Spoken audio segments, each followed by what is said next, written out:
Hello, this is Kviatoslav with historical fiction, and a lot of my friends on YouTube, like Derek Green and Patrick, book reviews and so on, have been talking about themes for the month of March this year. And one of the themes that they've mentioned is the theme of trains there. And I was thinking I didn't actually know very many books other than the obvious, Murder on the Orient Express, etc., about trains there. Then I realized I actually do know a really good one, and I just happen to have read it this month, coincidentally, that a book that I have borrowed from a friend. This story is called Closely Watched, or I prefer to call it by the other title, Closely Observed Trains, by Bohumil Hrabal. There. You probably haven't heard of Bohumil Hrabal unless you are from Czech Republic or Slovakia or somewhere.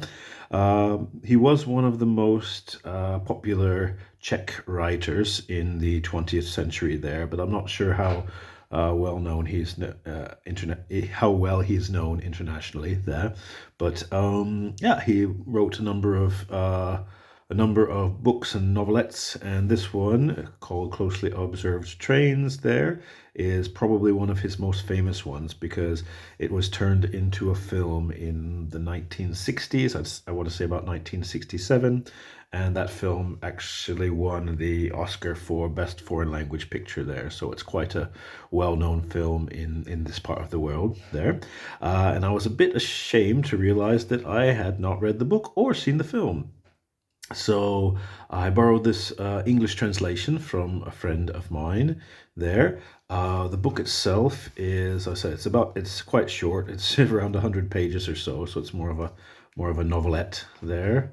Um, and yeah, it's a nice book. I think it was written in the early 60s there, but it's set in Bohemia in 1945. So it tells the story of a young worker in a rail station there, uh, who's 19 years old.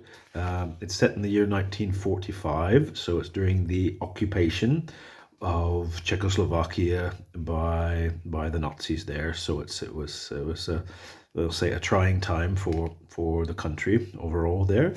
And it's quite a nice book. I say it's kind of a human interest story there, but showing the kind of daily life a of a small village railway station under the occupation there. It has a lot of dark humor, which is a constant theme in Czech literature there. I'm really not sure how well it translates. I mean, I understood kind of the attitudes and the jokes there. I'm not sure how clear it would be to people who are less familiar with the setting and so on, and with the type of characters that you meet. But I think it's quite a good example of kind of the idea of humor under under oppression there, which is, I said, one of the ways that the Czech Republic, Bohemia, have responded um, to difficult situations is through a lot of dark humor there. It does go. It I don't want to give too much away, but the it goes from a very kind of humorous, lighthearted tale to a very heavy one very quickly there. I think it's worth a read if you think you'd be interested in this part of the world, and a nice example of Czech literature from this time. I have now read the book and I enjoyed it and would recommend it there. Um, Sorry for the cover. Cover is a bit bland there, but the reason for that is because in this part of the world, Hrabal is quite, I say, he's quite well known. So they probably didn't feel the need to put any, you know, attractive cover there. His name is enough to get people to pick up the book there.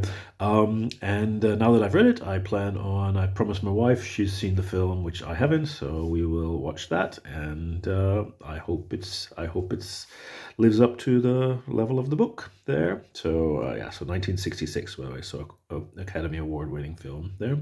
So yeah, overall, really nice recommendation there, and has to do with march and trains, the general theme there. So thanks for listening, and have a nice day. Goodbye.